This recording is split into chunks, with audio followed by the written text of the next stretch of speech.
feeling a little frustrated at the end of it. Had a little bit of trouble with the fact that what happened. For those of you that missed Saturday night stream, tonight's Sunday night.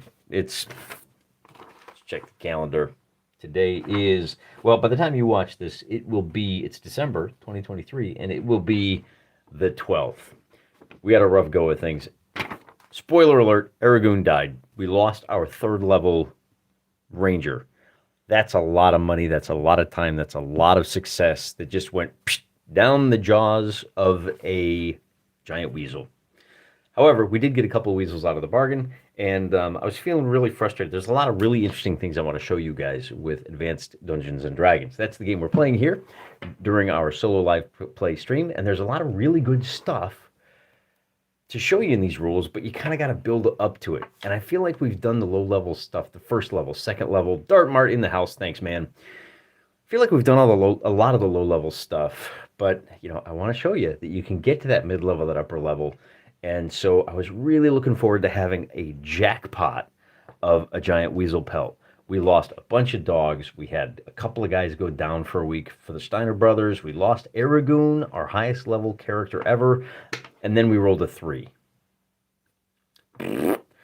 So feeling a little frustrated. I went to therapy today. And by therapy, of course, I mean the gym. And, I remembered a friend had given me this challenge coin. And it says here, the obstacle is the way.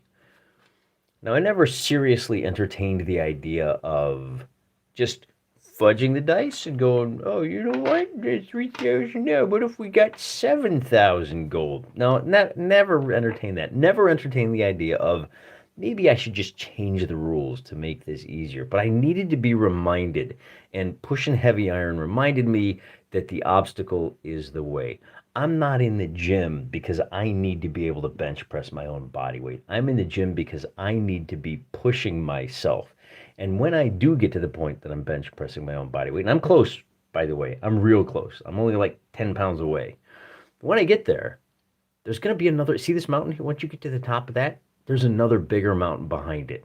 It says here, the impediment to action advances action. What stands in the way becomes the way. And I think this is one of the most valuable lessons that the modern D&D crowd has they've forgotten. The point is the challenge. The point is not to succeed.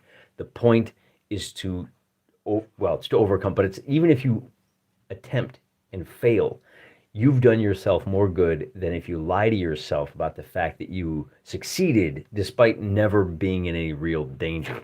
We do not believe in the quantum here in the House of Wargaming. We do not believe in convincing ourselves that we've done something that we haven't. So with that in mind, take a deep breath, we get back in the saddle, and we go back to the lists, and we tilt at the next foe. Now, you may be wondering, why am I calling today's episode of Bros and Dorfs? Well, from a logistics standpoint, one of the things that I suspect is going to happen here is we're going to box out. I'm just going to have the bros and the dwarves. I don't know how long those dwarves are going to stick around. They got slapped around by some goblins, despite outnumbering the goblins, and they're feeling pretty demoralized right now. We're going to throw a Hail Mary pass with those guys to try to regain some momentum for them. We're going to get to that second. That's where we get into the actual adventuring. And yes, I showed the assassins. Well, I showed the fee for assassination just to draw people's attention. We're going to the bullpen. Actually, not the bullpen. He's a starter. But our starter, we're gonna go dwarf assassin 1. Keeley is gunning for the Goblin King. But we'll get to that in a second. He's not a king. He's actually a chief. Laurel Tatora, he's the cunning genius that we're worried about. But before we get to that, let's talk about the aftermath of last night's session. For those of you that aren't aware, our guys went to Castle Weasel, and we've talked about Castle Weasel in the past. Here is our campaign map, just to refresh the memory, particularly for those of you new. Corvusberg is our headquarters. The Deadwood, something bad happened there, and we don't know what bad happened there. Our guys sailed across the lake. Aragoon said, hey, here's the castle. It's just 4 miles away. We could be there by before lunch. Bing, bang, boom. Zot some weasels. We can be back. We got a couple of baby weasels. All we got to do is kill Mama and subdue 2 little baby weasels. That'd be super easy, right? Well, it turns out it's not. And it's not in large part because here's our four brothers. We're back to the Dorfs. Here's our four brothers. In large part because look at this guy. What a beast. 1895. What an absolute unit of a specimen. Bronze swinging for the fences. And he couldn't hit water if he fell out of a boat. It was kind of embarrassing all the way around. Just not a great session.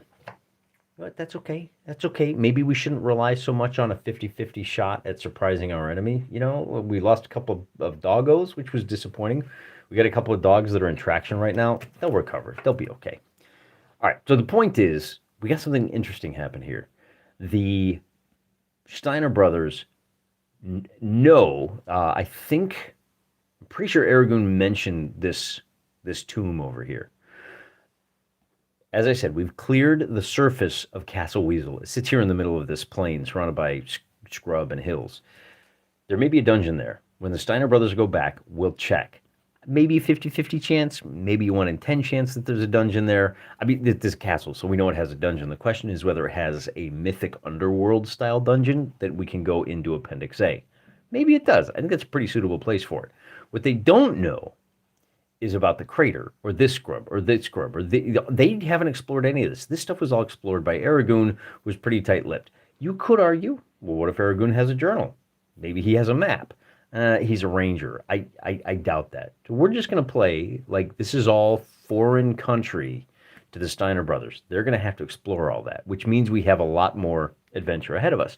We know it's scrub, and ultimately, when you're solo wargaming, essentially what we'll wind up doing is we'll clear the known areas with the Steiner brothers, so we can just say, okay, we don't have to think about that anymore before we venture off into the blank spots in the map. Make sense?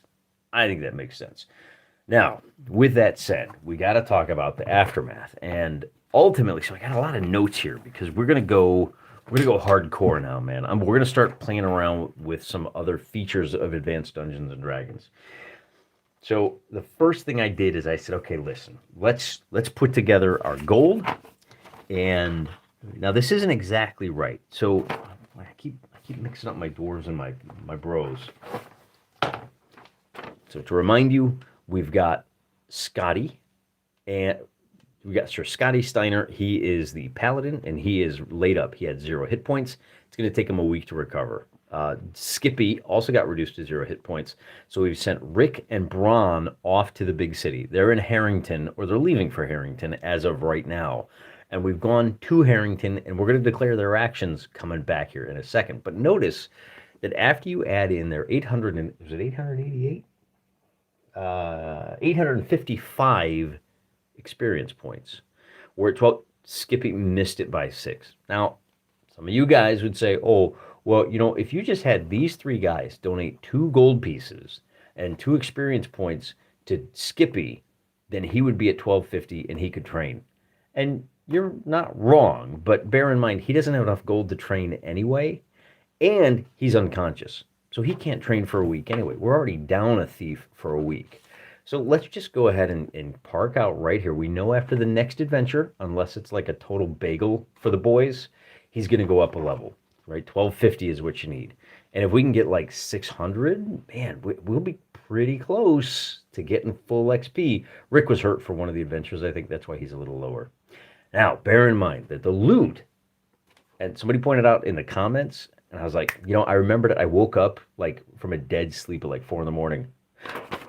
Loot the body. Right, Aragoon had some good stuff on him. He had a bracelet, 3,000 gold. He had a composite bow. He had some armor and a weapon. And so we basically stripped him, buried him in the like former chapel grounds, and then we took all of his stuff back. He also had a riding horse and a mule. We're gonna keep those for the Steiner brothers. We're gonna go back to Corvusberg. We're gonna say, yeah, you know, our good buddy Aragoon, you know, he just we're gonna wipe a little tear from under our eye. His dying breath, he wanted us to take his stuff. So we took his stuff and we divvied it up equally among the 4 brothers, and that gave them each 888 gold pieces, from which we deducted 105 gold pieces each. And that's the loot that you see here, the 900, 900, 900, and 900. Why is Rick... Oh, I know why some of these guys have so much more experience points. Rick does not meet the criteria for that 10% bump. That's what it is. Now, with all that said, now, okay, so right, so everybody basically gets 780 gold pieces. The other 108 go to replenishing food stocks. You have so Lair of the Lich asks, I saw you have a few characters recovering at 0 hit points. Are you playing with death at negative hit points? We are using if you take a blow that drops you to -4 or lower, you automatically die. If you are knocked to 0, -1, 2, or 3, then you are unconscious and you will lose 1 hit point per round of combat until you get first aided. And if you don't get first aid and you reach -10, then you are dead, DED, dead. So we have that little bit of a ticking clock, which I really like. I like that counter. It puts pressure on us. And honestly, that's part of the reason why we did so badly in this fight is and I kind of think the smarter play would have just been to scratch the dogs off. Just our paladin was so busy applying first aid to the dogs, and we saved the lives of 2 of the dogs, but he wasn't actually, that's the other thing. Weasels aren't evil, so he doesn't have the +1 protection from evil going. We didn't have a chance to lay on hands, and I'm ruling that an unconscious guy, and while we're recovering from a coma, Sir Scotty is not going to be able to lay on hands. So unfortunately, he was so busy heal-botting that he couldn't start laying down some damage and like compensating for Bron's wild swinging, man. He just fights like a total spaz. 108. So 3 of those go to replenish the food stocks. What are the other 105 for? Well, I'm glad you asked, because I sat down and I said, look, we have a riding horse now. How much would it cost to get all of our guys a riding horse? But wait, there's more. First of all, I want some help. We hired 2 men-at-arms and a sergeant.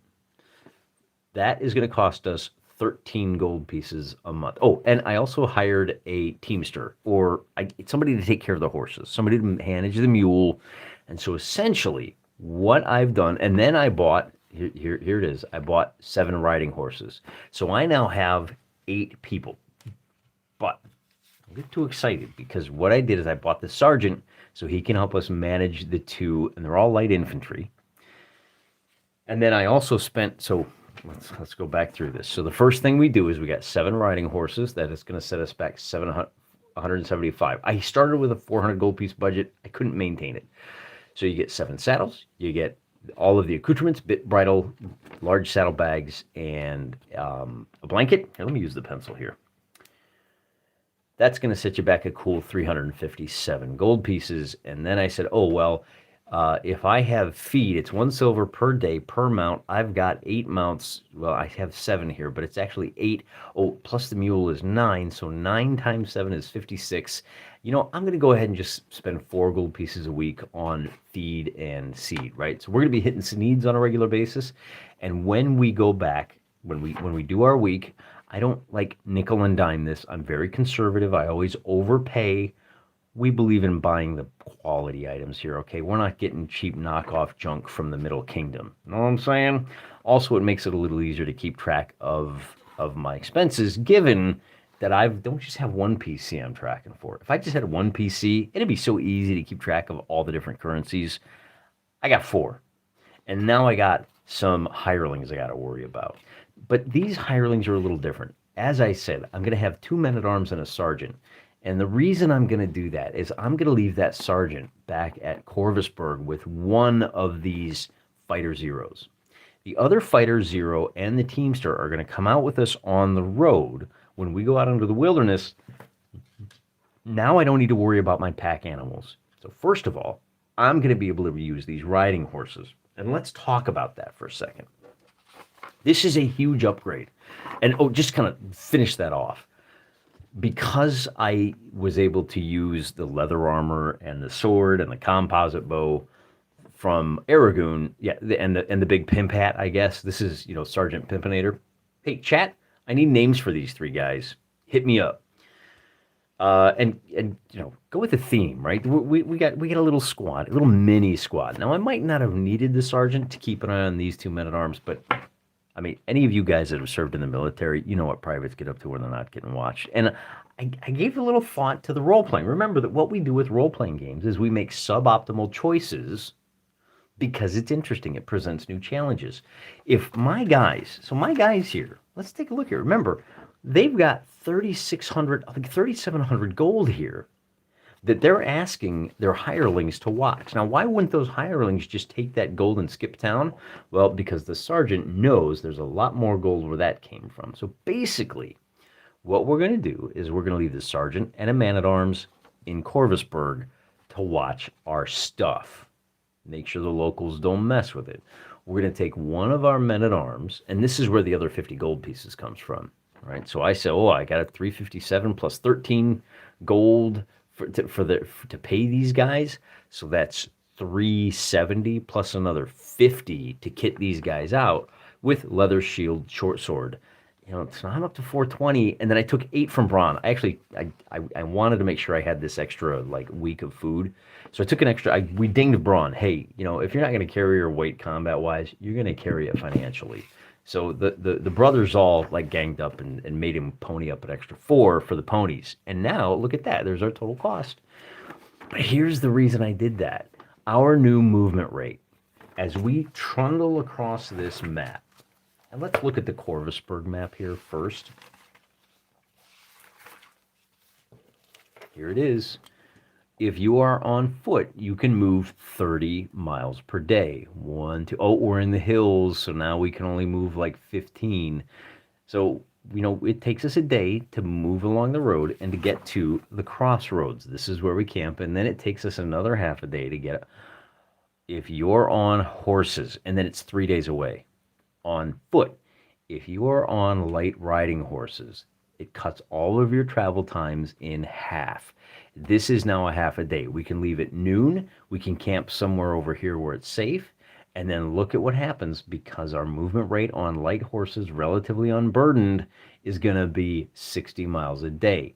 1, 2, 3, 4, 5, 6, 7, 8, 9, 10. Oh, that's only 40 miles. I still got 20 miles to play. This means instead of having to roll for 3 or 4 encounters along the road, I only have to roll 1 when we have a trip to and from Corvusburg. Now, we may still walk and camp over here. I mean, that's a good day's journey. And this will still be kind of our caravanserai, if you will. This will be our camp. But we now have a huge upgrade. I said, look, I'm going to go ahead and spend the 500 gold. There's our fireworks. Howdy, John Heaton. Thanks for joining. This is a huge upgrade. We can move twice as fast. Let's take a look. Now, we're going to have to start out by scouting along the edge of Long Lake. We're going to kind of kiss this northern hex right. There we go. Hugs and kisses. So we're going to come along the lake, and we're going to come through this hex a little bit because we can't take the horses on the boat. Let's think about what that means real quick. We are going to be able to move up here to the low pastures. Right, and here's grass, so that's 8 miles. And then coming around, that's going to be 16, 20, 24. Oh, look at that. We're only a half a day away from, it's only 30 miles around the lake. So if we do go around the lake, we can be to Castle Weasel in half a day on the horses. That's pretty cherry, guys, right? And now they only move 25 miles a day through rough going. So when we go down here into the scrub and the hills, we're still going to be moving at that reduced rate, but we're going to be able to cover twice as much territory. How nice is that? They're not war horses. If we get in any fight, we're going to have to leave them behind. And the reason we have that extra guy is so when we do our little expedition over here to the tomb, we can be there again in a half a day. We may need to explore a direct route. We know there's some giant toads over here. So here's my little note. Giant toads. We know the orcs are active. Let me write that down too, because we did run into orcs patrol this area. Anyway, I think you get the point. You got to spend money to make money, and you got to make money to make XP. So I'm hopeful that this will save us a lot of time, and we won't have to kind of fool around with a bunch of wandering monsters like we have in the past. That's the story of the Steiner brothers. Oh, and there's one other thing I just need to touch base real quick. A Ranger Rick. Oh, that's why you guys call him Rick Steiner. I can't, you know what? I can't believe I just got that. It's been like a month. He's training the weasels, and I'm actually going to put down the date. I calculated this the other day. We got the 2 baby weasels. Now, Rick has to rest. He can't do anything until he's healed. He will not be fully healed until the day after Christmas. Okay. Oh, no, I take it back. He's going to be healed on the 19th. And then this, of course, I got to write this down. This is Christmas, which we celebrate here in the Wolflands. We are bringing Christ to the pagans. We are, our paladin explicitly serves the Mother Inviolate. I saw that on I think that's from probably some pulp novel, and I thought, man, what a beautiful way of describing the Virgin Mary. I'm wearing my rosary. The Mother Inviolate. I love that. Anyway, so Rick and Bran, they're in Harrington up until the 17th, and they're going to bring some presents back. And look at this. Wouldn't you know it? Like I said, it's only going to take 2.5 days. So they're going to get back on the 20th. And then we'll have to, at some point, we'll have to roll. Well, let's just do this real quick. They are going to be in the wilderness on a 1. They have an encounter, right? So no encounter. So they're going to be back. And after, well, let's see, they arrive, they have a day doing business, and then they leave the next day. 1, 2.5. So we'll say Rick. Rick and oh, wait a minute. Oh, Rick is okay. I got this wrong. Rick are back in Seaburg. Okay, so this is the day that Rick can start training. I actually wrote it down here. This is wrong. So we're going to advance that clock a little bit. So Rick training weasels. We got those 2 little baby weasels, and the one is going to be full grown on this day right here, January 1st. I need to print up a January calendar. We'll get there. So 1, 2. So let's see. That's going to be the 29th. That's 1, 2, 3, 4, 5. So on the 5 is 2 weeks. 12 on the 19th. So those. Wait a minute. What? So 1 week. 2 weeks is the 5th. 3 weeks is the 12th. So yeah, the weasels equal on the 19th. That's going to be our month. Rick will not be available to help us out in the wildlands until January 19th. But when he does, we'll have a full-grown weasel that is trained to help him out. That is a 3+3 hit die creature that does 2 to 12 damage on a successful bite and auto hits every turn thereafter. What a huge upgrade. The little baby weasel is only going to grow by 2 hit points. I think we may leave him in town. He may help our guards a little bit. And then every month he's going to gain 2 hit points. When he gets up to 12, 14 hit points, he's at 6 right now. He'll go to 8 on the first. Once he gets to be half grown and he's fighting as a 2-hit die monster, I think then we'll send them out. But that's going to take some time. And wow, isn't that interesting how using the real world calendar directs the pacing of your game? It boxes one of our guys out for a month. He's going to fall behind on the experience points, but that's okay, because what it does is it opens up the possibility for looking at, another group of characters. And here's where we turn our attention to the dwarfs. We've got 3 spear dwarfs. Bomba died, unfortunately. These guys have chainmail, spear, and a sling. I'll put my Steiner brothers away because we're done with those guys. We pushed a battle. Here's Romek Zodin. This is the fortress, the border fort. The dwarves were exploring the Ligmatic Cloister, which is home to way too many orcs to mess with. The goblins recently moved into Goblinton. I don't want to call it Goblin Town. What do we call it? They're on D's Nuts Pass. Yeah, we just call it Goblinton. Not to be confused with Goblin Town, right? We don't have a big goblin king with a testicle chin. Sucks to be on the wrong side of the weasel bite. Yeah, it does. But you just gotta team up with them. I think I'm also not happy with how we did the combat, at least in terms of, we'll roll to hit, and then if we hit, we'll figure out who we hit. Well, that doesn't really work for our PCs when you've got multiple combatants with multiple abilities. Yeah, I know Gary says that in a scrum you can't always pick and choose, but at times you have to be able to do that. When Aragoon has a weasel mama who's like latched onto his thigh, he's not going to turn and attack the baby weasel. He's going to focus on the immediate threat. So we did a little bit of that, but I need to be more aware and kind of cognizant of that. That there are times where it doesn't make sense to apply random results. But I do think it's worthwhile to show that you can do combats in D&D purely theater of the mind. There are a whole lot of 5e players that just that's like mind blowing to them. Where are we at? Our dwarves. Let's take a look at those factions now, shall we? Here's our goblins. Our goblins are down to. They've got the chieftain, and I believe we talked about this.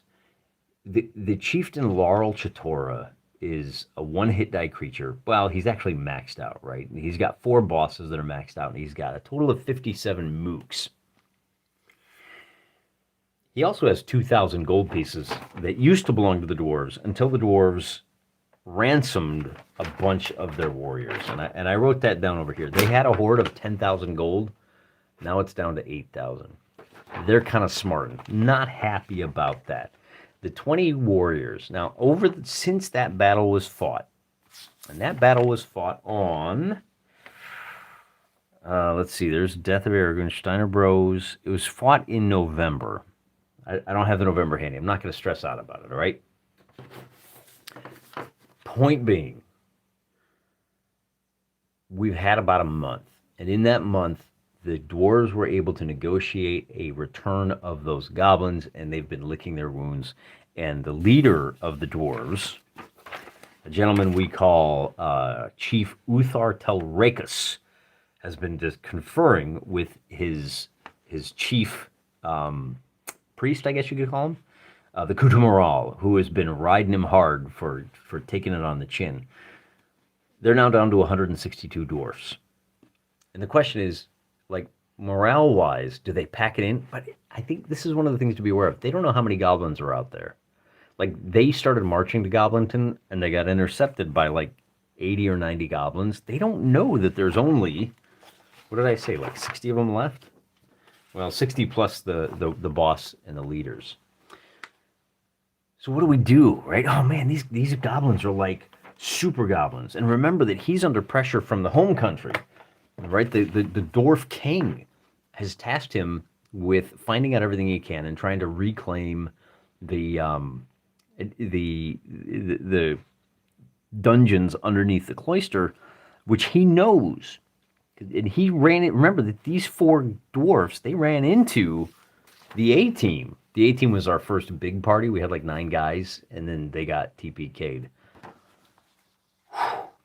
Get used to hearing that. Hey, remember those guys that got TPK'd? These guys have not run into the Steiner brothers. Otherwise, now here's something interesting. If you want to start talking about faction play, the Kuta Morale could say, we know there's a human town over here, and we know humans hate goblins. Maybe the dwarves have been talking to those giant owls. They could send a delegation. Now, probably not, and here's where the geography plays a role. Probably not along D's Nuts Pass, because that pass is too close to Goblinton. They'd have to go through the hills and come all the way around this way, which is a long way around, and hope that, and they don't know if there's any adventurers available there, but that's one thing that they could do. They could say, you know what, we got some cash. We got some expendable humans over there. We could go hire some. That's not a bad idea. But the other thing they could do, and this is the choice I'm going to make, is they're going to throw, as I said, well, it's not a Hail Mary. These are evil dwarves, so it's the what was her name? Not Jezebel. Who was the demoness in the Garden of Eden that was a really poor mate for Adam? I can't remember her name.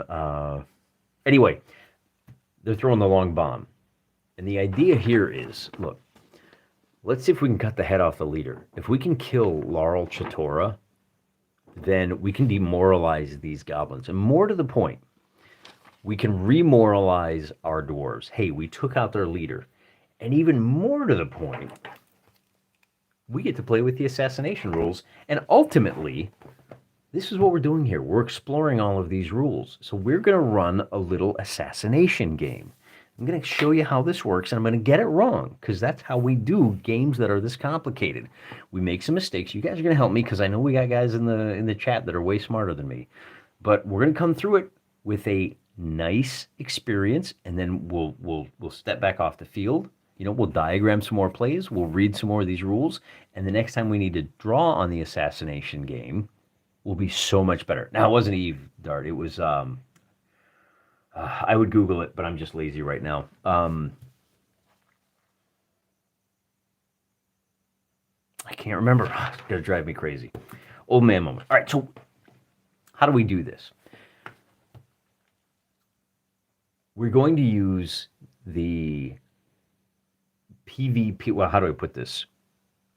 Let's start from the assumption that you've got a DM and a player.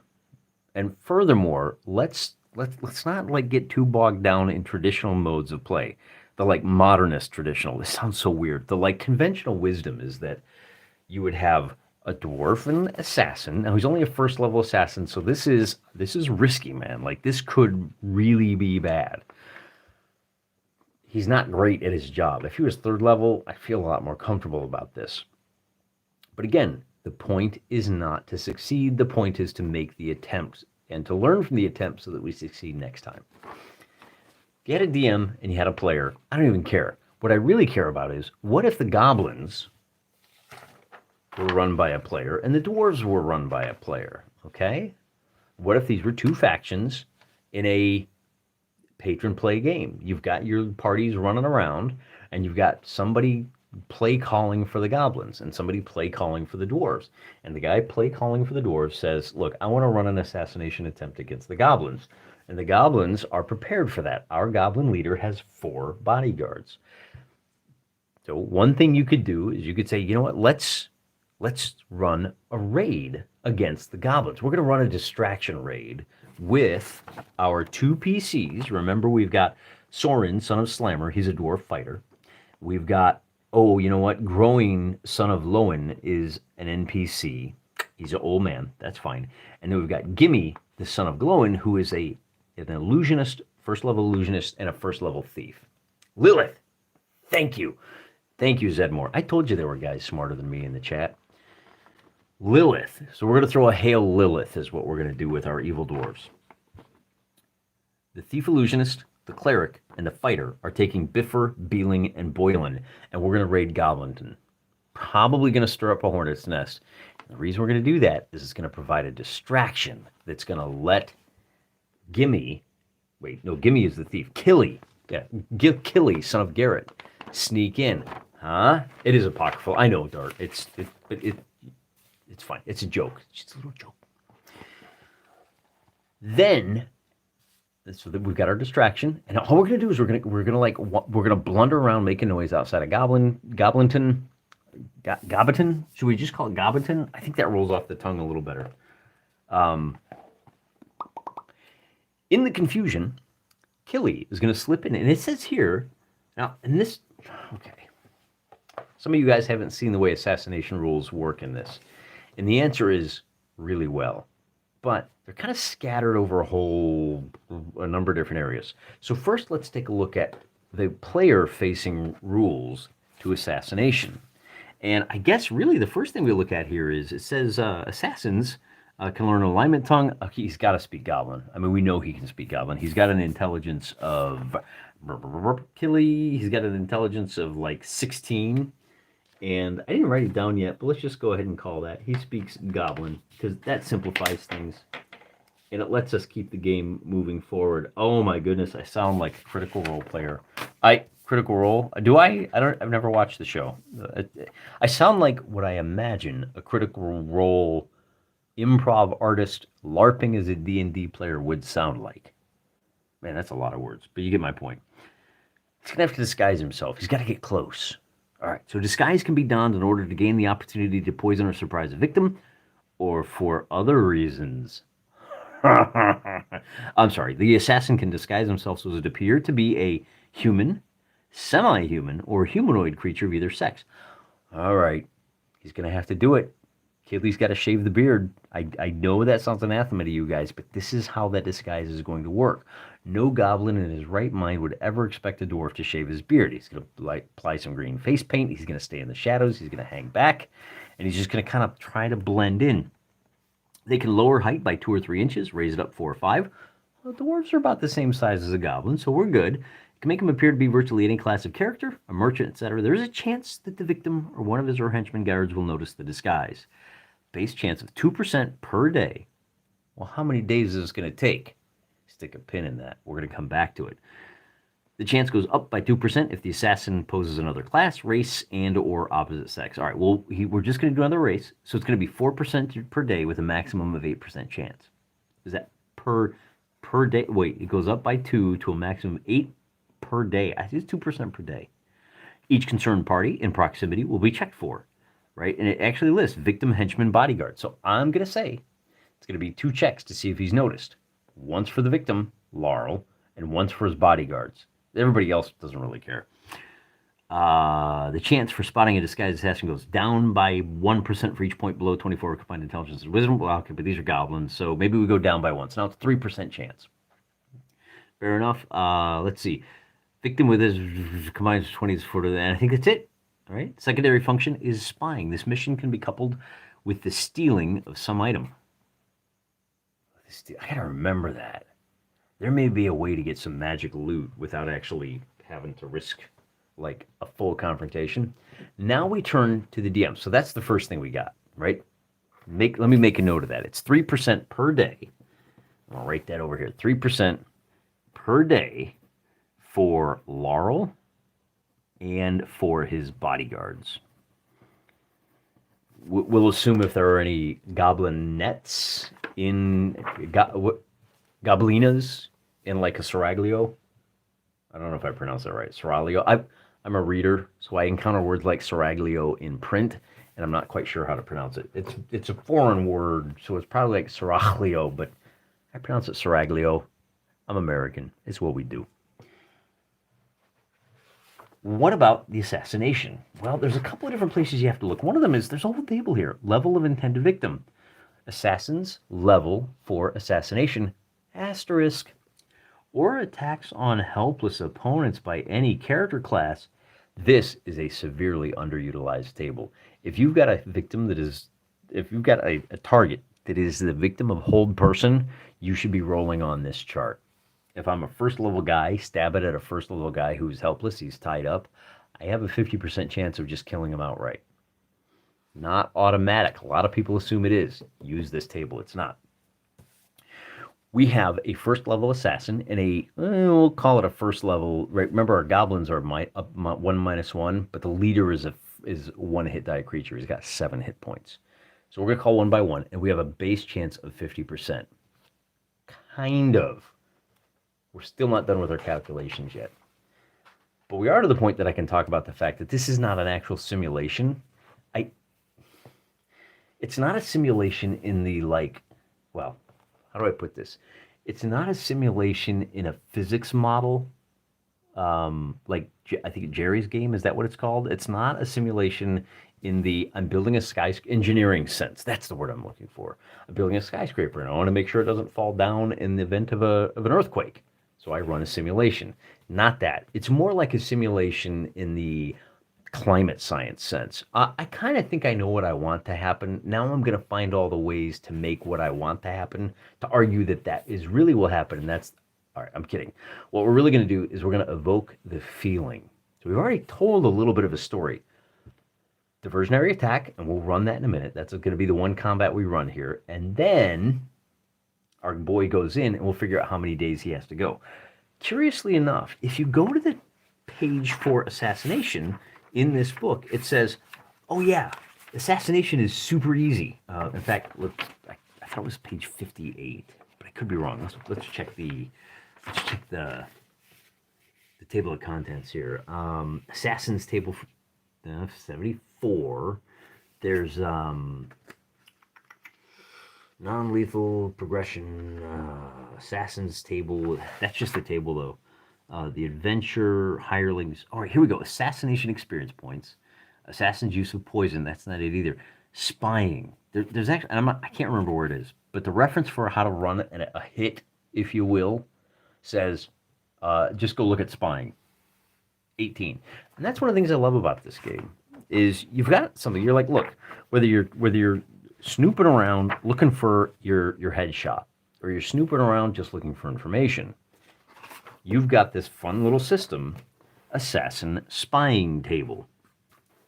And if you read through this, it basically says, look, most spies will be hired, but you may want to run one. A simple mission which requires information regarding general nature of defenses, number of troops. These are simple missions. They just require the observation. That's not what we're dealing with here. Difficult missions require the spy to gain some secret information. These require him to gain access or gain the confidence of someone, so the spy must actively pursue his role. And then extraordinary are missions of long, complex, hazardous nature. Blah, blah, blah, blah, blah. In simple missions, there's little risk of discovery. That ain't us. While risks become more likely and difficult, and very great and extraordinary. So we're going to go with likely, and we're going to go with a difficult mission here, okay? In simple, then we got time to require. So the assassin spying table chance of success for first level, it's a 30% chance of success. So this is where things get really tough. The length of time necessary to travel to the region must be determined by the referee. Well, we know that's a day. Once in the locale, the spy will take, it's actually like 4 miles. And actually, because we're going to start our mission during the diversionary attack, doesn't matter. So difficult, 5 to 40 days. Ooh, oh boy. The spy will take a variable amount of time according to the degree of difficulty. Extraordinary missions must be determined by the circumstances of the case. Chance of discovery. There's always a chance of discovery. The base chance to be discovered is a cumulative 1% per day per time spent spying. Well, hold on. If you're spying and you're disguised, I'm sorry, I'm confused. I've got 2 different checks here. So what I'm going to do is figure out which one provides the greatest likelihood of discovery, and that's the one I'm going to check. The way that our dwarf will be discovered is if he can't pronounce Stildenvriend in a way that the, or if he doesn't know. Remember Red Dawn? Hey, what's the capital of Texas? Houston. Wrong. It's Dallas. Right? If he gets the wrong right. Wait. In Red Dawn, the crashed down fighter pilot gives the wrong answer, and the girl says you're wrong, and she gives the wrong answer. Bradford Walker. Oh, let me check with this. Well, hold on. First of all, let's just finish this. No precautions. 1% chance per week. Minimal precautions modified per week. Minimal precautions represent occasional checks if a spy actually becomes a leader. So we're checking once per week to see if a spy is discovered, and then there's a whole failure thing. But we've already answered our first question. It takes 5 to 40 days to get your shot at the golden ring. All right? So first thing I think we should do is we should probably run that combat first to see how well it goes. But again, it's a diversionary tactic, so I don't think it really matters. I'm going to roll 5d8, and that's going to tell me how many days this assassination attempt will take. Now, once the assassination attempt fails or is successful, well, if it fails, the dwarves won't know. So after 40 days, they're going to have to make their play. If it's successful, I'm not sure what it means to be successful, but, well, actually I do know, Laurel dies, but if it's successful and our assassin gets away, then the dwarves will make a second raid on Gobiton, and that raid will be with everything they got. They're not going to make the same mistake twice. We may send our dwarf buddies on another raid to try to whittle those numbers down a little bit more, but we'll get to that. First things first, let's go through this assassination. So I got to roll, so it's going to be 4, 9, 13, 21, 24 days. So we've got 24 days or 3.5 weeks. All right. So now we know how long it's going to take. And that starts today. Let's check the chat.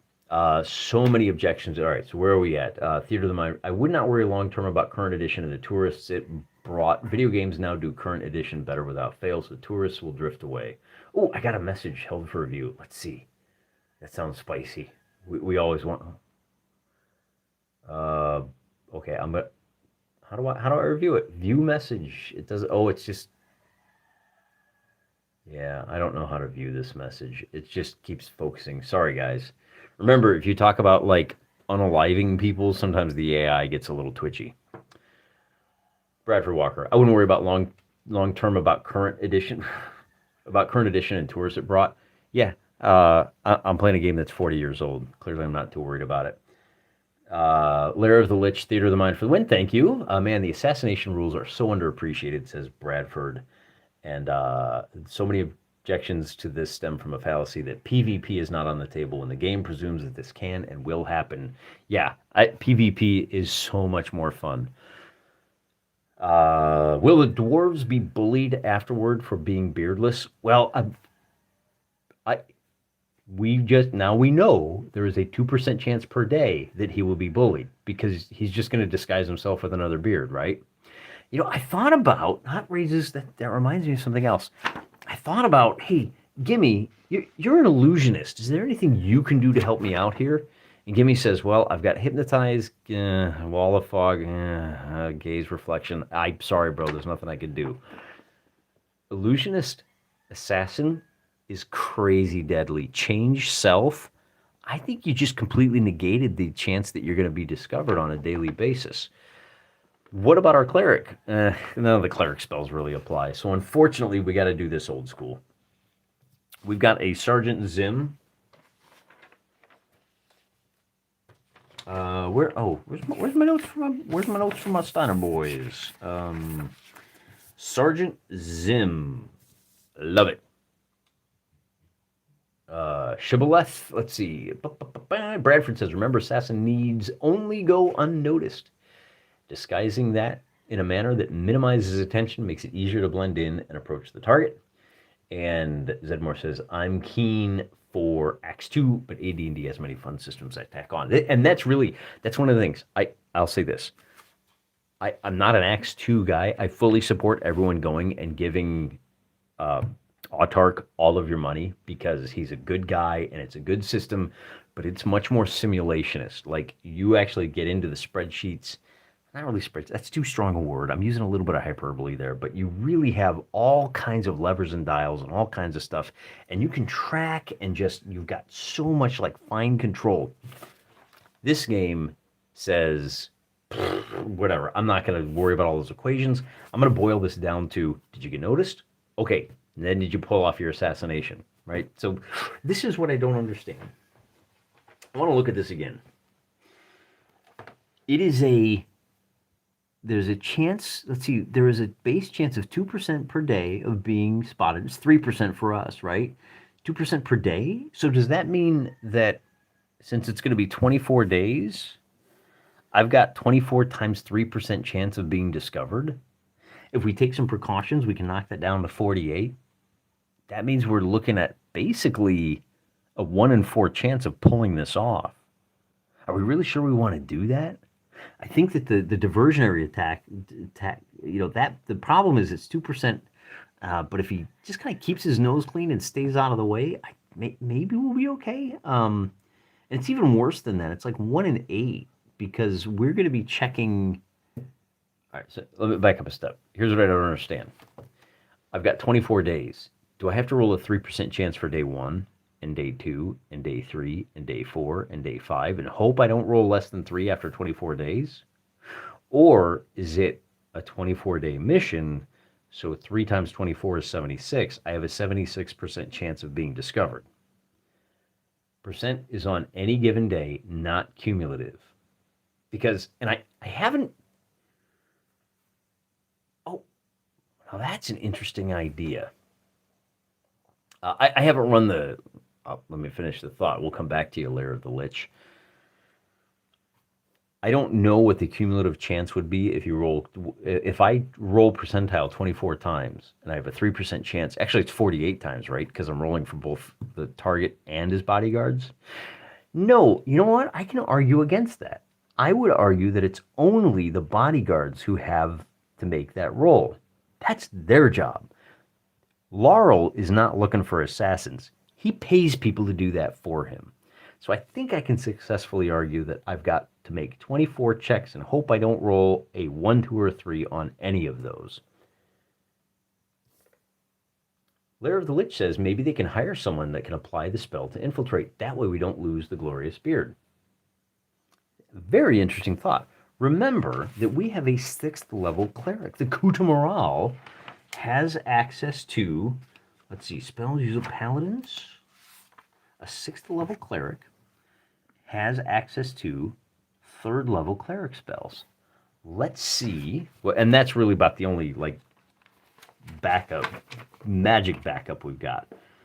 So let's see if a cleric, if a 3rd level spell has any. Okay, animate dead, continual light, feign death. That ain't gonna do it. Prayer, remove curse, speak with dead, spiritual. Yeah, I don't see anything in the cleric. And then even if we had access to illusionist spells, if you look at these, like change self would do some good, but that doesn't help us with maybe phantasmal force, but that doesn't go with you. What else might do us some good? Invisibility, that would buy us a day without a check, maybe. Blunt, yeah. See, it doesn't. You really can't like change another person until you get up to like. Ooh, I don't know, man. You guys tell me. Mass morph, even that doesn't do it. I don't see any way that you change other people. Maybe a bit of an oversight. Maybe this splotch, man. This is a used book. What can I tell you? Yeah, I think we're out of luck. I just think that we're gonna have to roll 24 times on the percentile dice, and this should go a little faster than you realize, because I only need to roll this, and if I get a 0-0, then I come to the ones die and I can roll that. So we need to know what day he has discovered as well. We're doing it, baby. The bodyguards are on the lookout. Let's find out if he gets discovered, and then, like I said, we're going to close out with a combat, and then we'll be done for the day. Our little diversionary attack to see who survives. Hey, Matt, welcome from Yorkshire. Appreciate having you along. We're doing an assassination run. We've got to go 24 days. There's a 3% chance per day that our boy, he's in disguise, is found out. So, and on day 1, okay, we get an 8. After last session, I'm just ready that my assassin is just not going to make it. So, hey, we made it through one day. Okay. Day 2, day 3, day 4, day 5, day 6, day 7, day 8, day 9, and day 10. All right, that was a 20, by the way. All right. So we're up to day 10. Day 11. There's our 3. He gets found out on day 3. Or on day 11. So day 11, he gets discovered. Unless it's Christmas Day, in which case everyone is hiding out. Let's see what day is Christmas. I should have thought about that. The forces of darkness are going to be cowering on that day. Today is the 12th, and this is when we do our diversion. He slides in. So this is day 1, 2, 3, 4, 5, 6, 7, 8, 9, 10, 11. So it is on the 23rd, so it's not. So Killy is found out. And what does that mean? Well, let's do today we're going to do dwarf diversion. They blunder around the woods looking for a guard patrol. Let's kick on over to the combat. Or let's just go ahead and finish this assassination so you guys, like as you watch this and you don't want to have to like skip ahead to try to find where here's a timestamp, and I'm not going to do that because I'm bad at this. All right, on day 11, even after spending he is not successful, then our spy of failure table. Does this apply when our disguise is ruined? I think it probably does. But let's take a look at let's go back and just check the disguise and see if it has any guidance there for the DM, or for the player, I should say.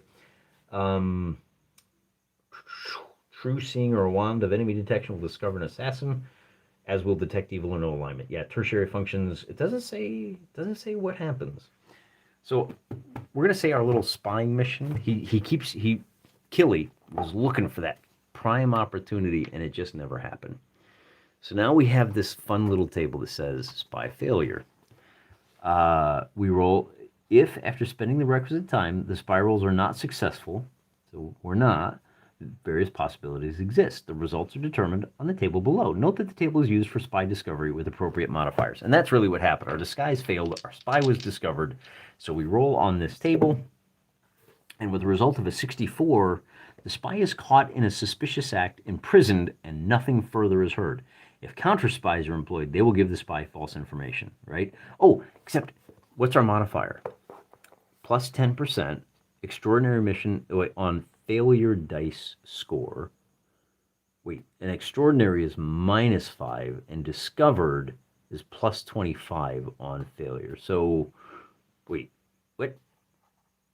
If you're discovered, all right, so this says, did you succeed in finding the information you wanted? No. We actually have to add 25 to that 64. So that becomes a 99, which says spy is killed or turns coat. So the goblins get their hands on Killy, and now the goblins are riled up. Let's see what that means. On the 23rd, they're riled up. So now I think we really do need to. He is discovered on 12/23. So now I think we need to run that combat. I think it's going to be vital for us.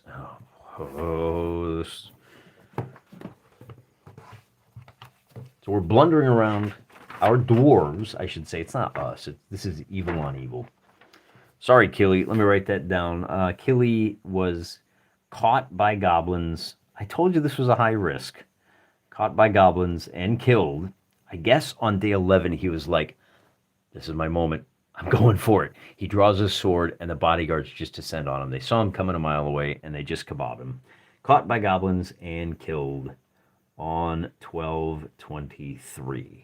Okay, not a problem. Let's go back to combat. It's such an important part of the rules. I don't even have it. This is going to be an outdoor combat. We're kind of in the hills and the mountains, so we can figure out when our dwarves finally do make their diversion, and this may net us some experience points for the rest of the dwarves. Detection of visibility, mirror detection of evil, listening at doors. That wouldn't do us any good in this. Where's my full page art? There it is. We are in the hills where it's just 64.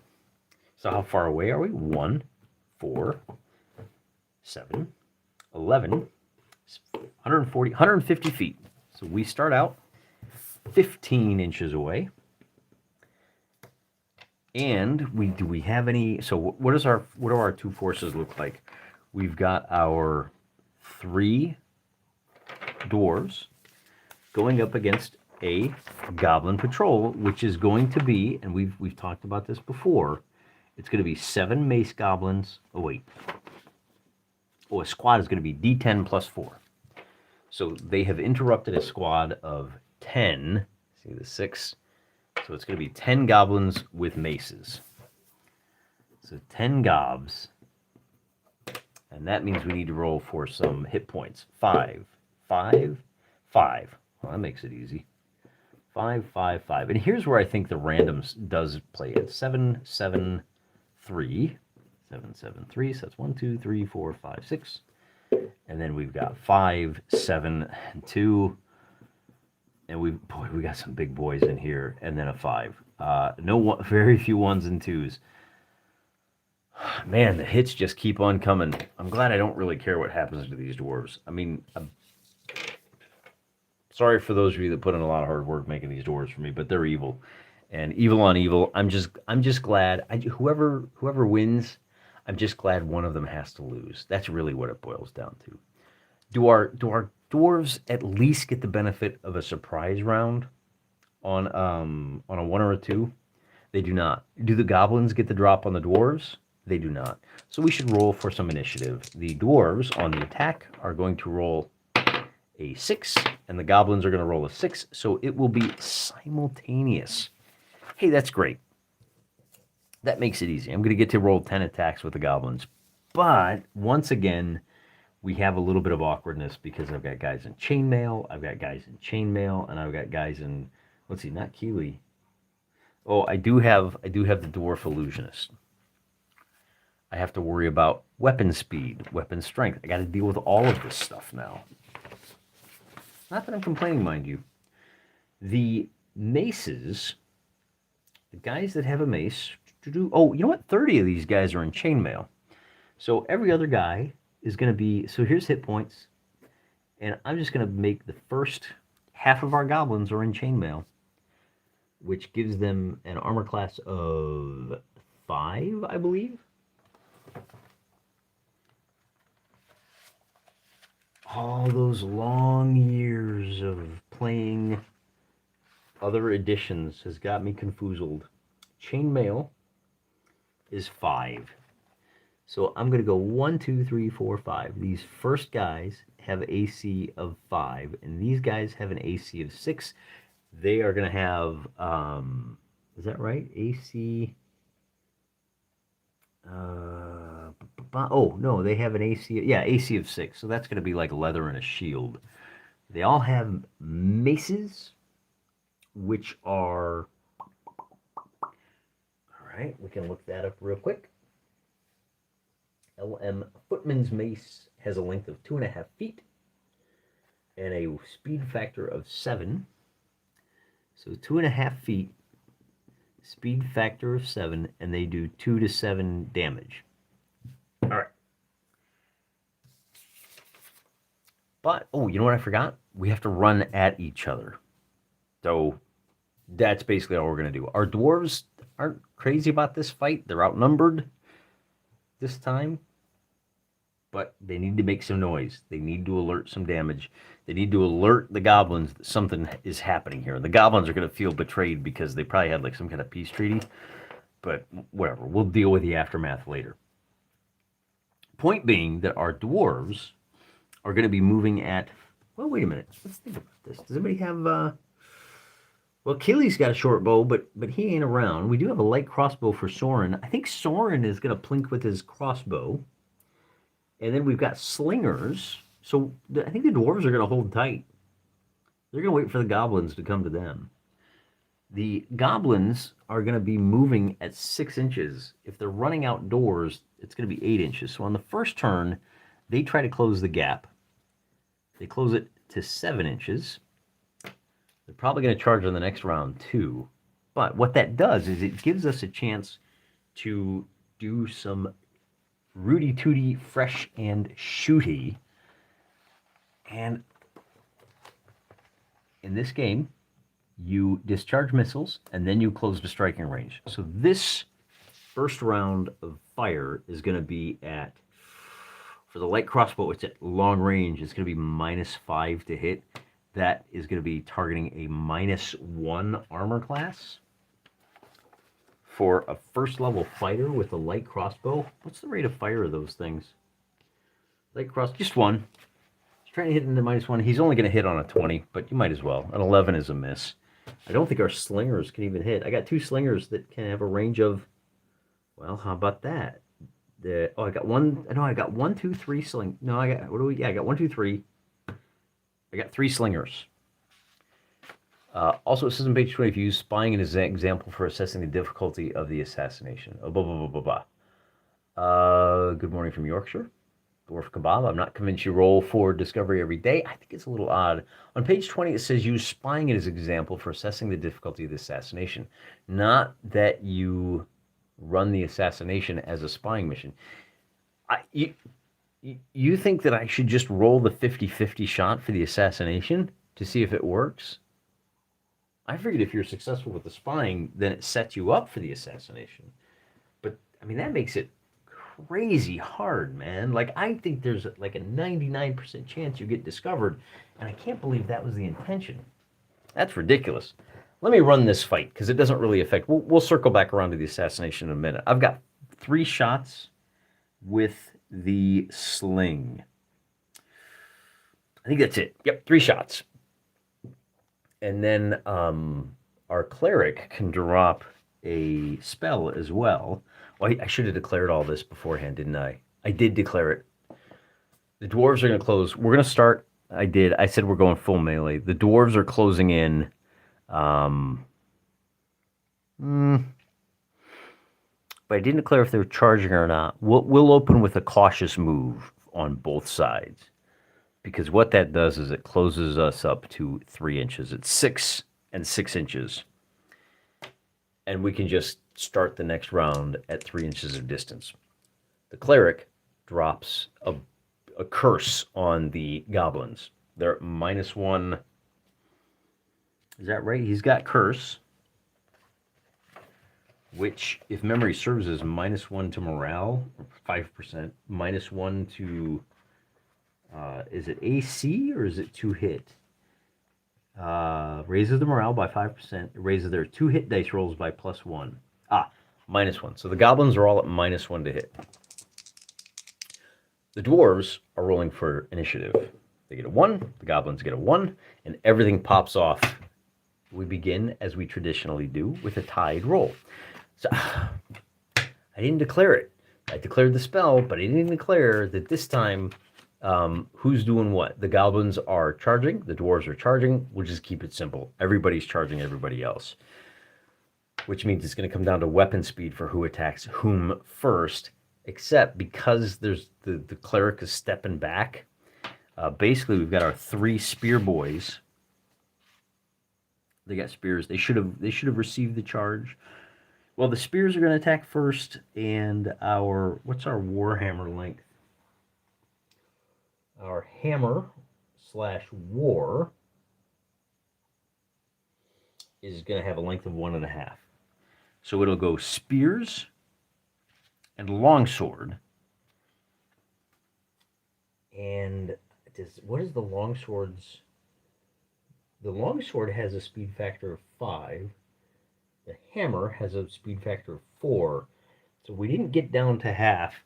The only one that could is our illusionist, who should have cast Hypnotize. He's stepping back out of the fray. Next turn, he's going to be casting Hypnotize. He doesn't have anything he's going to be able to do this time. He's not getting involved in melee because he's got an AC of 8. We're going to try to hypnotize some of these guys next turn with him. So what that means is we've got the warhammer is going to attack last. Spears attack first. So I get 3 attacks with the spears. They have a speed of 7, but they're also very long. This is Biffer, Beeling, and Balin.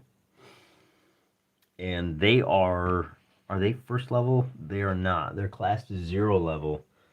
They're attacking, well, let's just roll D10s for each of these guys. They're going to be attacking Mr. 6, 7, and 9, which means they're attacking 6, 7, and 9. 3, 5, and 2. So attacking at 3, we get a 12, which hits.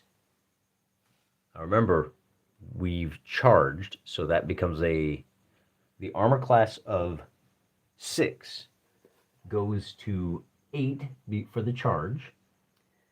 And is that it? 8 for the charge? Yes.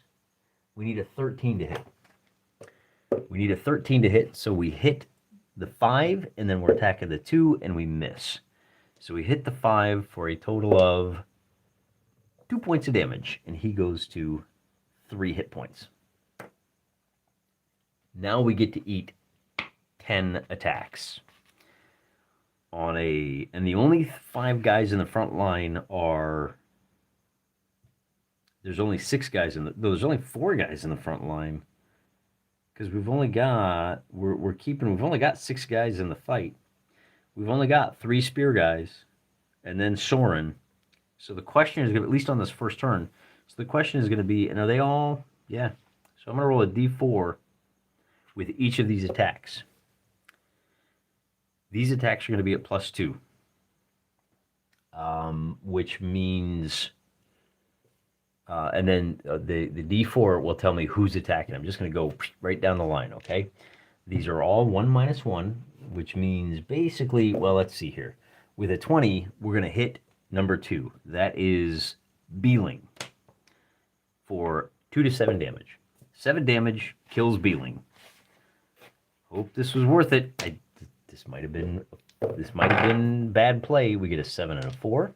So that's 2.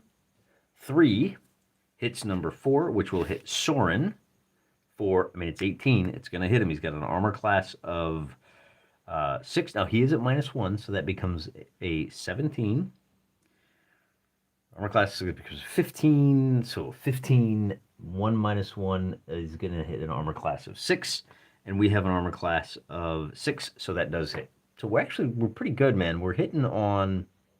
Oh, but he's at +2, so that becomes a 20. Yeah, so it's going to be a total of 3 points to Soren, knocking him down to 5. I think that was our 3rd attack. Our 4th attack is a miss. Our 5th attack is a miss. Our 6th attack is a 17 on Biffer. So that's 17. Oh, we're at a total of +1, so that becomes a 16. And a 16 hits an armor class of 5. That is a hit for 2 points of damage. And Biffer drops to 5 hit points. I can roll all 3 of these. This would save us some time. Now, this is a 3. This is attack number 6, I believe. So we don't have to worry about those with the result of a 3.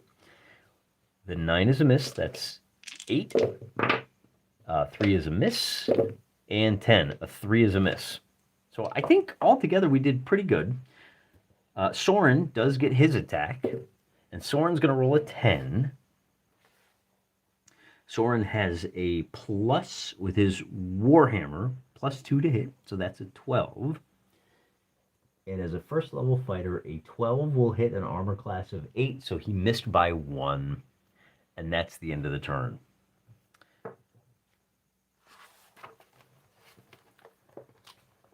We lost a guy. Do I make a morale check for the homeboys on a 77? We didn't lose our leader. We're going to declare Soren our leader. A result of, so we have lost. We're at 50%. The force is superior. We have to check every round. We're good. We're good. Here's our each enemy deserting. Nope. Each friend killed, so that's +10. Our morale score is 60, and we took casualties without receiving any. 70, and nobody's deserted yet. Are we outnumbered by 3 to 1? We are not. So we need so our total morale is a 70. I think we break. I think we're done. I think we've had enough of this. Individuals taking much personal wound for each creature. Take the base loyalty. Oh, Biffer is going to run. He got hurt. So I'm going to roll for each of our boys. Biffer. Boylan is also going to run. Our 2 surviving spearmen have had enough. Soren is a PC, so he doesn't check. Oh, the cleric is going to check. And with a 13, he stands his ground. So it's Soren, Growing, and Gimme. And Growing steps up. He's going to take a shot at this.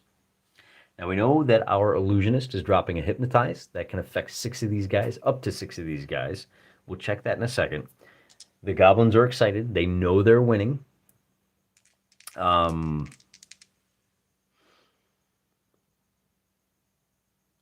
Groen is going to attack with his Warhammer. Soren will attack with his Warhammer, and Gimme is dropping the spell. So the dwarves get a 5, the goblins get a 1. That means, I believe we're going to get that spell off. First, let's do our 2 hits. Soren rolls a 19, and he blasts, rolling a d10 to find out who. This guy with 3 hit points. Soren has +4 damage. He kills a guy, which will help our morale. Then Groen swings and hits, rolling a d10. And we count down 1, 2, 3, 5, 6, 7, 8. He hits the guy with 2 hit points. The Warhammer does a minimum of 2 damage, so we've killed a second goblin. And then, this always gets a little confusing. If you try to cast a spell in combat, oh, I know what it is. I need to look up hypnotize because this does become kind of important. An illusionist spell, first level, hypnotize. This it lasts 1 round plus a round per level, so 2 rounds. Casting time of 1 segment. So we should be able to get that off on our initiative. Let me just find that reference one more time to double check. But I want to stick my finger here in the combat tables. Important note. Oh, you know what I have not been doing? You know, I keep saying it doesn't take that long to do.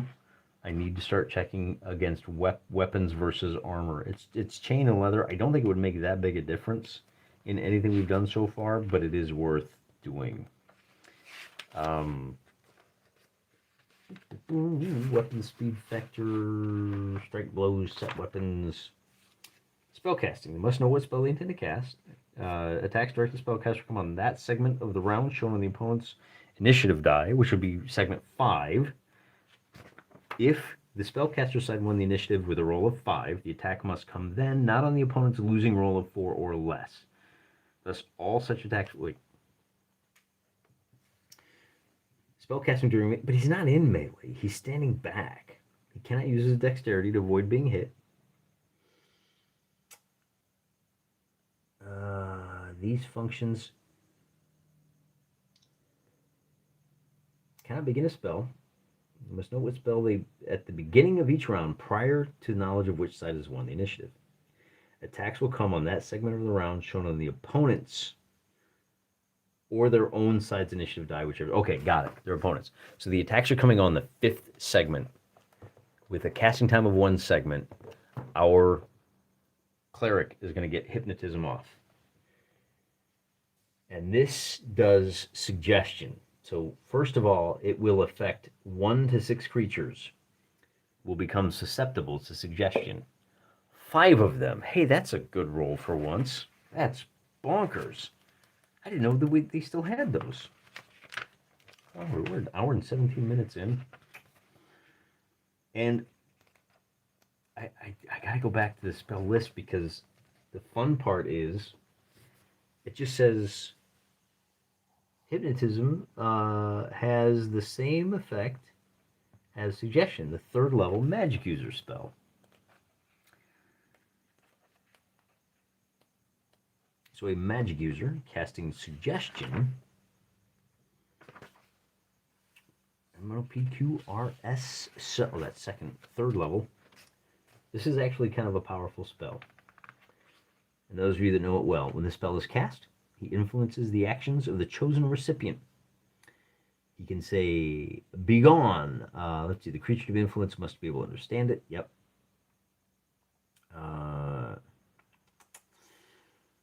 Can continue in effect for considerable duration. So he must of course be able to understand the suggestion. Must be spoken in a language with the recipient understands. So you can't say kill yourself. I got to be careful. You can't say unalive yourself. Pool of acid was pure water. The course of action continued in effect. Note that a very reasonable suggestion will cause the saving throw to be made at a penalty.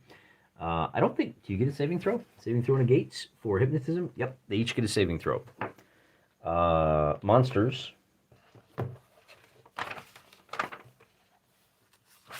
Make their saving throws. Oh boy. I've messed this up before. I think, do they make... This is what I liked about Basic, is it actually had that in there, like saves as Fighter 1. Spells, saving throws, what do monsters save as? Character spells, spell casting, the adventure,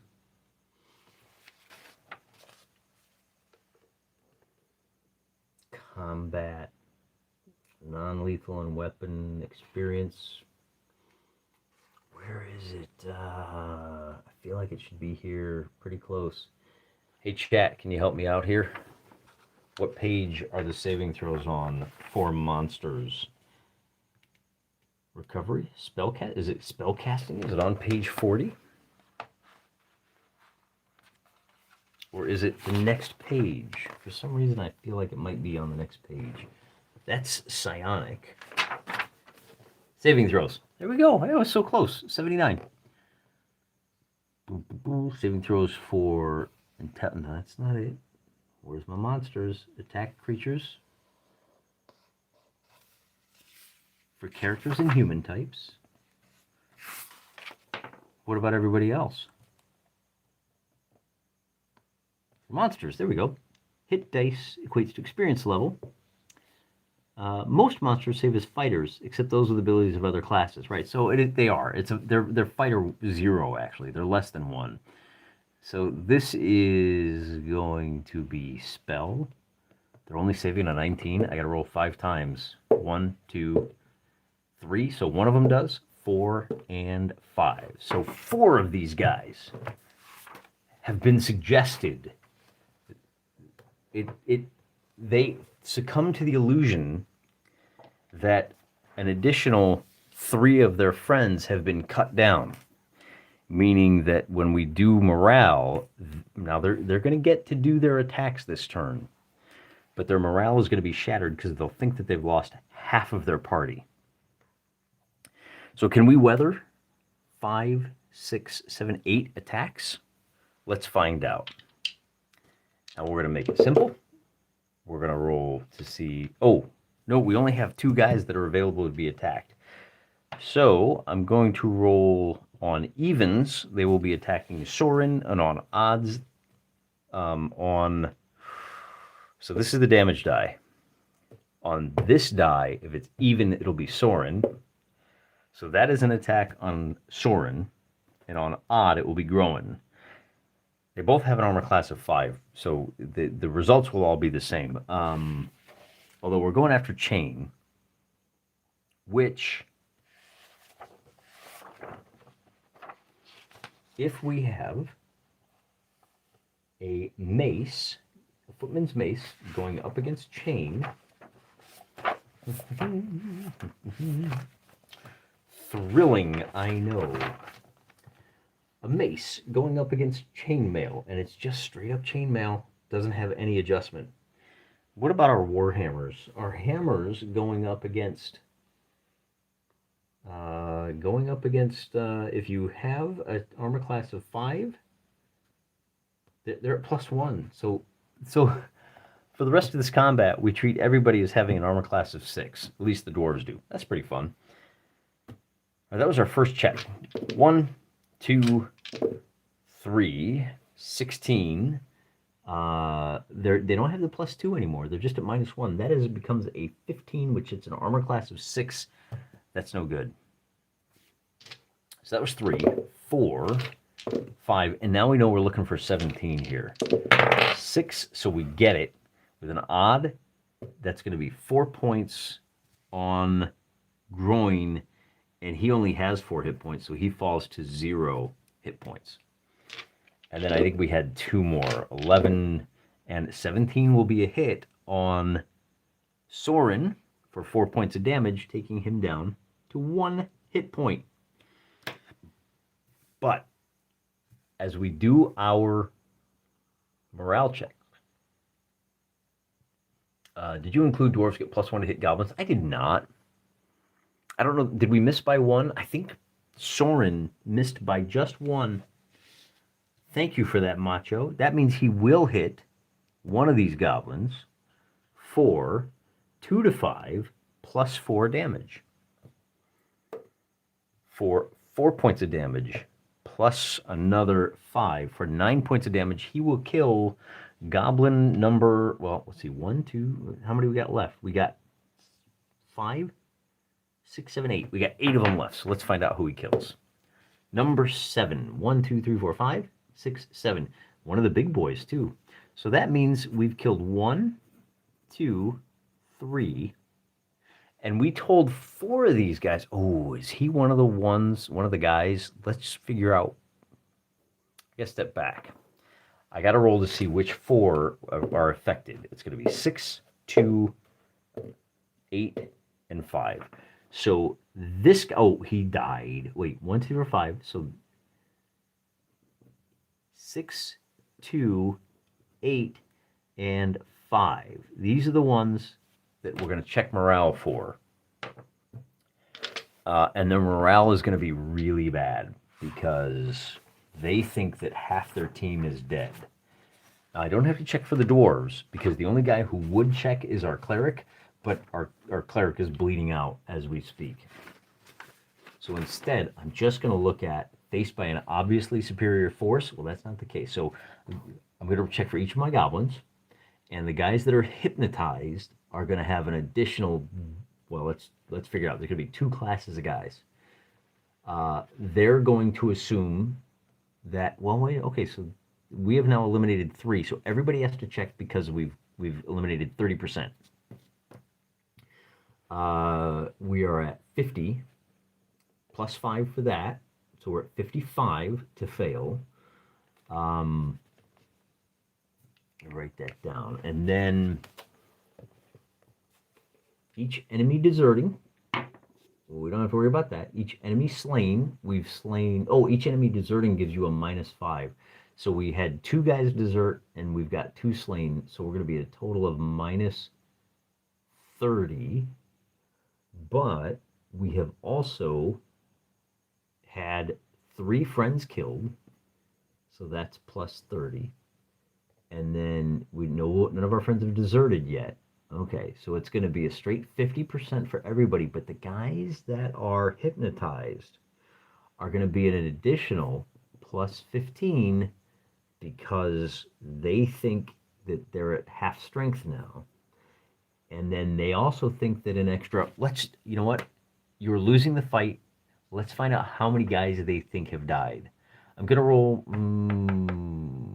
let's roll. I don't want to make it too big. I don't want to hurt myself too bad. Let's just say it's D6. Hey, 2 of your friends have died. That's the suggestion that these guys have got. So that's going to be an extra 20% for them. And it's good that it's 2 because that does make it an even 50-50. So anybody with an H is going to be failing on, it's going to be a 50% for the guys that are not hypnotized, and it's going to be an 85 for the guys that are. So 07, he's good. The first guy is good. The second guy runs off. Oh, he's hypnotized. So yeah, you have to roll. Let's see. To subtract 30. Okay, it's a 50-50 chance. Man, I always get this backwards because it's done a little bit wonky. You have an 85% chance of failure, meaning that you have to roll over to succeed. So this hypnotized guy, so if that's the case, then he runs, and our hypnotized guy stays, even though it looks bad. Then we get a 14, so this guy runs, and then we've got another guy at 50%, and with an 82, he's going to stand his ground. We want to roll over to stay. Yeah, okay, so our hypnotized guy rolls an 01. He's going to run. Well, it's 7 and 7. It doesn't matter. And then I've got a wounded guy who's going to roll over 50, so he stays. I've got a hypnotized guy who rolls 17. He runs. And then I've got one more hypnotized guy. With a 47, he is also going to run. So 5 of these guys have run away. I'm down to just a hypnotized guy with 5 hit points. I've got a guy with 7 hit points. And is that it? Oh no, I got a guy with 3 hit points. He's been wounded. So we've killed 1, 2, 3. 5 have run, and I've got 3 left over. Oh, that's not right. What am I missing here? 1, 2, 3, 4, 5 ran away. I've got 5 hit points who's hypnotized. I've got 7 hit points. And I've got, I guess that's it. Is he dead? 1, 2. Oh, that's the 3 dead. That's what it is. So there's only 2 goblins left for this next round of combat.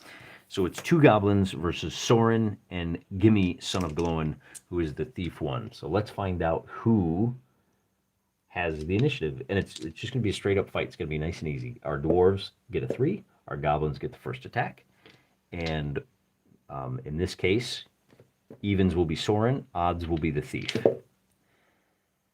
We get an 11, which will miss both of them, and we get a 14, which should miss. No, you know what? It's even, so that's going against our AC of 5. The 14 will hit an armor class of 7 and not be good. Soren is going to roll a 6, and our thief is going to roll a 6, and we go on to the next round of combat. Dwarves get a 6. They get to attack first. The goblins get a 5. Soren now rolls a 13. He rolls a 14. That will hit an armor class of 7, which is no good. He is still blessed. All right.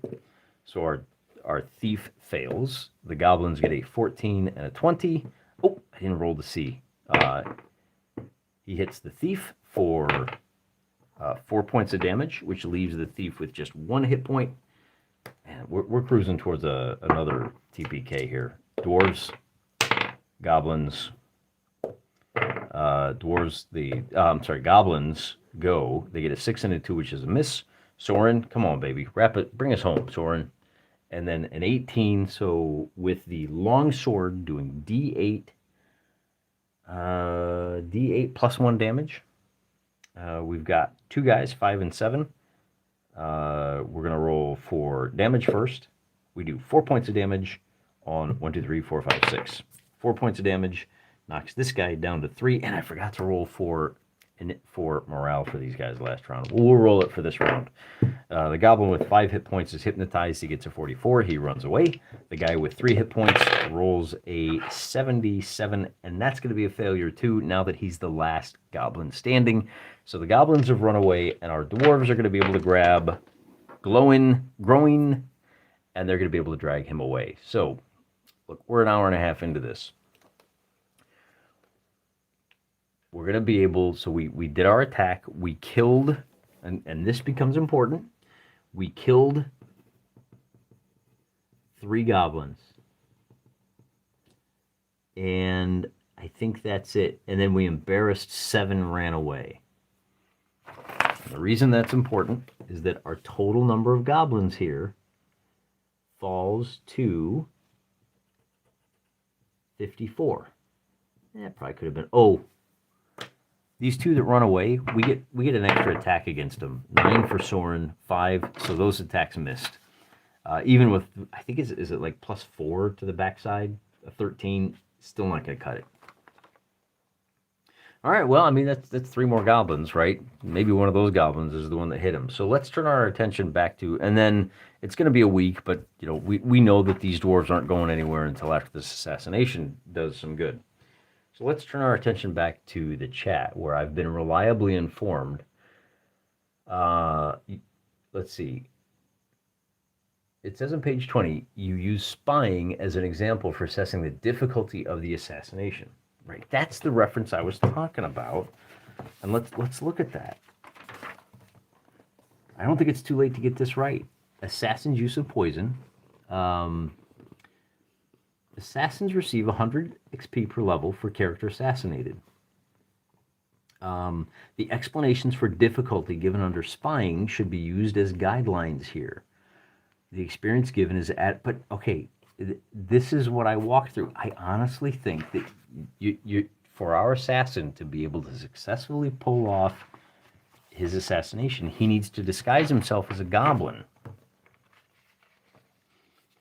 That's where that disguise comes in. If our dwarf was in a dwarf community, I don't think it would matter so much.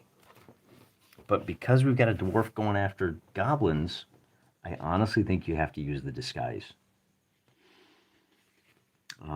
And where is our spying?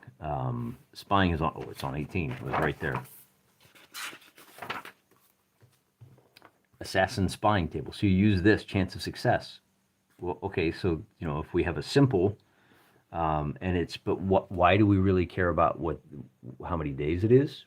Well, for campaign reasons, obviously. But I think minimal, I mean, modified 1 to 10 per week. Chance of discovery, right? This is all of these modifiers. If it's a difficult mission, it's plus 10 on the failure dice score. And if we're discovered, it's plus 25. That's what I'm saying. I think, oh. So I think I see what you're saying here. But this is on the failure table, right? If we're discovered, this is modifiers to the failure, not modifiers to the spying table. If after spending the requisite time, the spy rolls and is not successful, but is he successful spying? Chance of discovery will increase tenfold if a spy is caught and another spy is still attempting to operate. Well, that doesn't apply. Minimal precautions are modified by 1 to 10% chance per week. The length of time necessary to travel to the region, right? Once there, the spy. These are the right. I mean, is this what we use for after we're captured?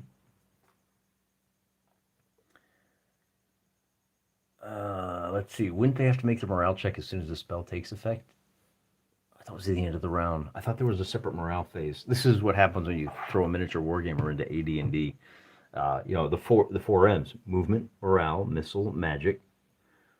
Those are the four M's.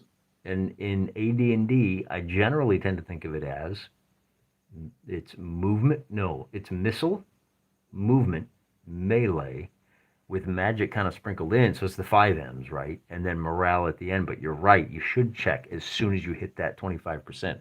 The hypnotized guys, when they think, oh, that's why I checked at the end of that round, because the spell goes off and the suggestion is your guys are getting cut to pieces. So you play out the round, and then that's when you go, oh, because at the end of that minute, that's when those goblins kind of pick their heads up from the brawl and go, oh, this isn't going our way. We're out of here. And then it says check at the end of every round after that. That's why we did it that way. There is a reason for that. I don't know. Should we roll for this? It's difficult, so we have a 40% chance of succeeding. But if that's the case, then why do we even have an assassination check on the Matrix here? And the dwarves lost another guy too, right? In our combat matrices. Is this just for in the heat of battle? If your assassin hides in shadows and then he attacks that high-level character, he doesn't have to go through the regular attack matrix routines. He just rolls for his percentile chance. So it sounds to me like what you're telling me is that you think there's a 40% chance that my assassination is successful. And we roll those dice because we don't have to worry about disguising. And maybe that's the case. Maybe our disguise just has to work for the day or two for our assassin to get close enough to be able to make his attempt, right? And we can roll those dice, and with a 100% chance, we completely blow it, and our guy gets caught anyway, right? If we had rolled an 01, because this is a roll under, and so is our spying table. So even with a mulligan, simple mission, what is the chance of success? 50% chance. But then you have the difficult mission is plus 10 on the dice score, so we rolled, well, that's for the failure though, right? Here's our chance of discovery, the base chance to be discovered. There's always a chance of discovery no matter how simple the mission. It's cumulative 1% per day of time spent spying, subject to a maximum of 10%, minus the level of the spy. So maximum of 9%. I actually think that might be the way to do it. As you say, there's a 9% chance that you're discovered before, right? So maybe that's the way to do it. But why do we have a disguise? All kinds of questions. I don't have an answer here. I'm going to pull back. I'm going to ask the Bro SR Peanut Gallery how the disguise fits in if you're trying to assassinate a leader of a different race. It's an interesting question. I'm not going to be able to unravel that right now. We're going to let the results of tonight stand. Killy has met his match. He, on December 23rd, he's going to be discovered. He lunges to make his attempt, and he fails. And unfortunately, Groen is going to be out. Here's our diversion. Groen will be out until, he'll have to rest back up he's out for a minimum of a week, but it's 4 days to get back up. So our Dorfs will be available on the 19th. And for regular viewers of the channel, what this does is it gives me a week to be able to publish a few more additional miniature wargame videos. I've got some items in the hopper. I've got some things in the queue, requests that people have made, reasonable requests for things that I started a long time ago and just never got around to. I'm going to get around to them now. So keep an eye on the channel. You know, if you're not into the miniature wargame so much, I get it. I understand. We're kind of covering a whole lot of bases here. Mr. Wargaming is, of course, the utility infielder of the gaming scene, and he's glad that you're around watching him fumble the balls and, you know, get picked off stealing, as was the case here. Hey, guys, I gotta run. I gotta get some sleep. Till next time, I'm praying for you.